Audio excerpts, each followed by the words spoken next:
Welcome. I'm Travis.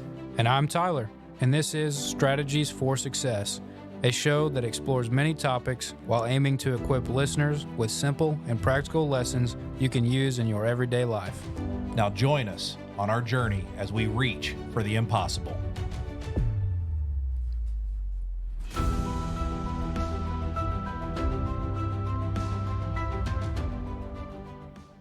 Hey guys, welcome to the show. My name is Tyler. Hey, I'm Trav.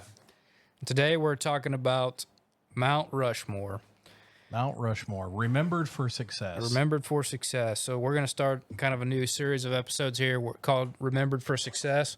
And we will take kind of a deep dive into different people throughout history who are remembered for success and why they're remembered for success. So I've been fortunate enough to go to Mount Rushmore a couple of times. And I think the national parks, like Mount Rushmore, going to places like that, the coolest time to go is the very first time you've been, just because the awe of seeing it for the very first time. And so walking up to so I actually went to Mount Rushmore with my family. It was right before COVID. We went up there, and it was under construction, super foggy. We got there one night, and it was so foggy we couldn't even see Mount Rushmore, and it was under construction, so we couldn't get close. So we traveled all the way there and then didn't even get to see it. So when I got to see it, it was actually my second time going, so it was even more special to finally get to see it. But it was very awesome. It was very surreal to see it, and I just think it was cool. But Travis is going to talk a little bit more about why those presidents were on Mount Rushmore. Yeah, when we first went, I've only been one time, and when we went, we got there late in the evening, and I had to see it. So I rolled up there. We were going the next day, but I rolled up there, and I'm glad we did, because at night it's totally different than in the day, because it's all lit up. Mm-hmm. And what was cool, like what you just said, when you pull in, it's just like, whoa. And because the parking lot's huge, and you can see it off in the distance. Mm-hmm. And then the next day, we made a tour over through Custer State Park, and they said, when you leave out of the park, make sure you go a certain way. So we did, and as we came out, I wish I could tell you the pass, but as we came out this certain pass, you come around the edge of one of these big mountains or cliffs, and there's like a little carved out 1-lane road, so you got to wait for traffic coming, and you go through, and when you come through this pass, you're eye level with Mount Rushmore, and you come through, and you're looking right at it, and it was almost dark. They were just turning the lights on, but it was just unbelievable. So you get to looking at stuff like that, and I know that today we're talking about remembered for successful, primarily why these four guys are on this mountain, but also it's pretty incredible to think that I'm going to say his name wrong, but the sculptor Borglum, I believe is right, sculpted that. Something of that magnitude, that big, someone could go up there and carve it out of solid stone. Yeah, I think it's pretty cool to see pictures before the president's faces were carved there, to see what the stone looked like. And I thought about it. It's pretty cool that they found that stone, that big rock that was basically perfect for it, and someone had the vision to put their faces up there and make it into what it is today. Yeah, as you get to digging into why these four presidents that you kind of alluded to earlier, why are these guys up there? Well, also, these guys are some of the ones that are also remembered right there in front of the White House, with the Washington Monument, the Lincoln Memorial. Mm-hmm. There's the Jefferson has a memorial or monument over there. And you ask yourself, why are these guys up there? Well, Tyler, start us off like with George Washington. George Washington, probably pretty obvious. He's first president of the United States, one of the founding fathers. A lot of times when people think of a president, they think of George Washington, just how iconic he was, and he just screams America. Yeah, a lot of people, you say, hey, name the fifth president. No clue. Right. But you say, name the first. Everybody remembers George Washington. And one thing that was iconic about this is this man knew that he was obviously doing something that was far greater than himself. And so when offered like kingship, or offered, even his army at one point almost turned to rebellion against the colonies, no pay, no food, things like that. He slept in the same tents that his men slept in. It was very humbling, and he was a man for the men, and they wanted to follow him anywhere. Yep, and he kind of symbolizes the American Revolution, and and one of the founding fathers of the new nation, freedom. And the story I always think of is, I cannot tell a lie. He's talking, did you chop down my cherry tree? And he says, oh, I cannot tell a lie. Yes, I did, Dad. So people perceived George Washington with stories and maybe legends that he was perceived to be great.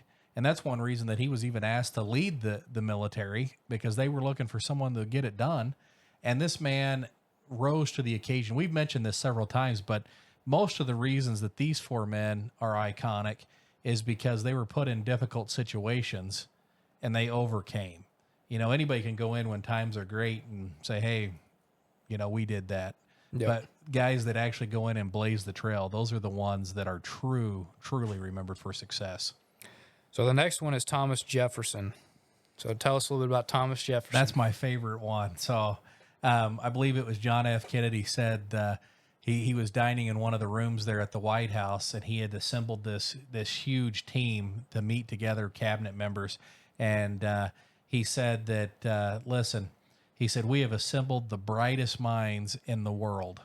But he said this right here, he said there hasn't been this much brain power in this room except for when Thomas Jefferson dined alone. I'm serious. So You want to think about it. Thomas Jefferson bought the Louisiana Purchase. I encourage you today to go back and look up how big that was. That wasn't the state of Louisiana, by the way. It almost went up to virtually, I'd have to go back and study a little bit, almost to the Canadian border. It was huge. Massive land purchase, one of the biggest of all times. People wanted to go to war with France. Some did, some didn't.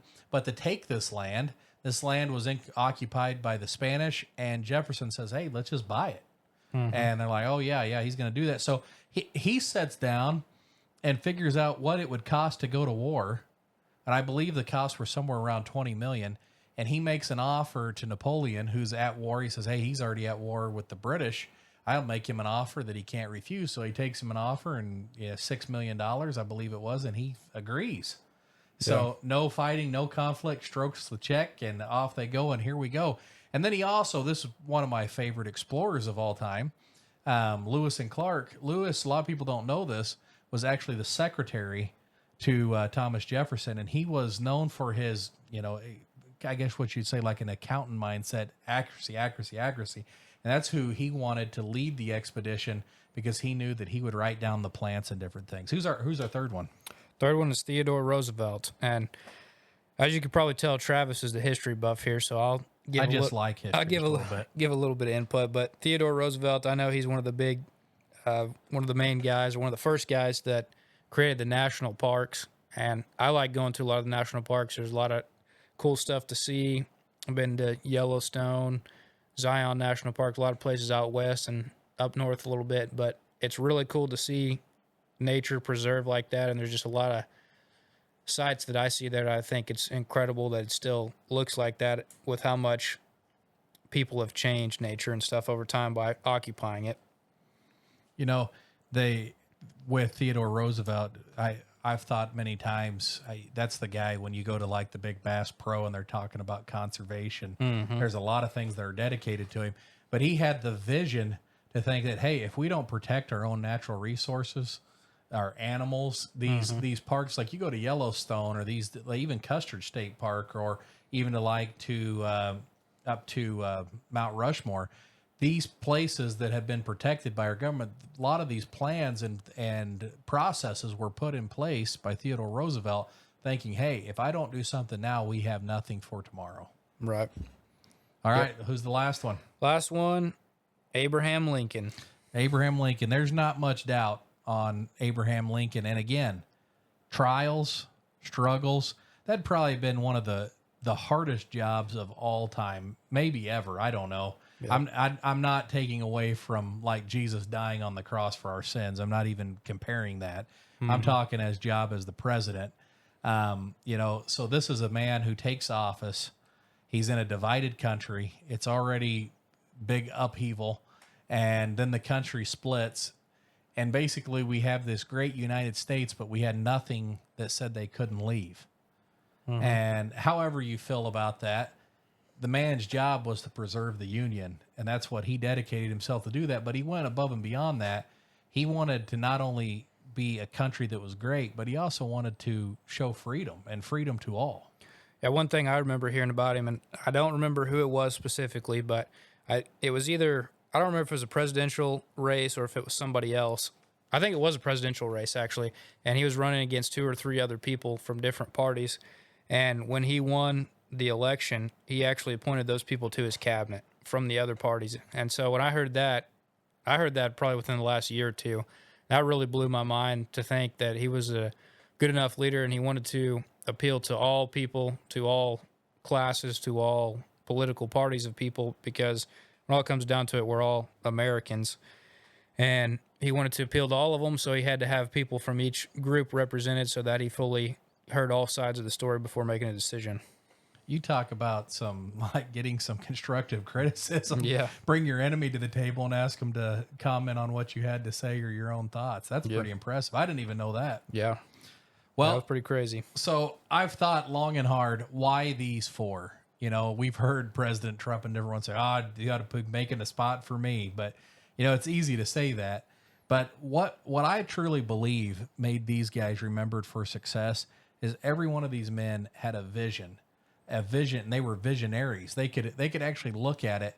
And I believe George Washington had a thought of what America could be.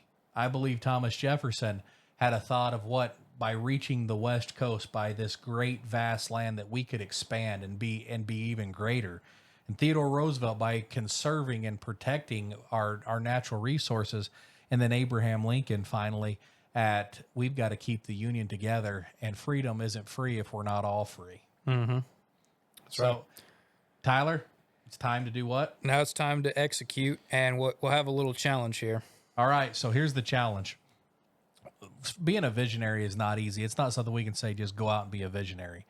But take a step back here this week. Look at these 4 men that we've just talked about, and I want you to find a character trait, whether it's Washington, whether it's Jefferson, whether it's Roosevelt, whether it's Lincoln, and mimic that trait that you like. So let's say that you say, Abraham Lincoln, he was steadfast in the face of trouble. Well, when trouble arises, I want you, that's the goal that you choose to pick. Does that make sense, Tyler? Yep. Yeah, you're probably not going to be the father of a new country, but you could figure out a character trait of George Washington that helped him do that, and maybe you can do something important in your life. Absolutely. So, guys, it's now time to execute.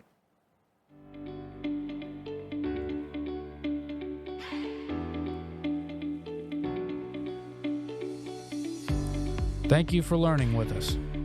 Join us next time as we reach for the impossible. I'm Travis. And I'm Tyler. And this is Strategies for Success.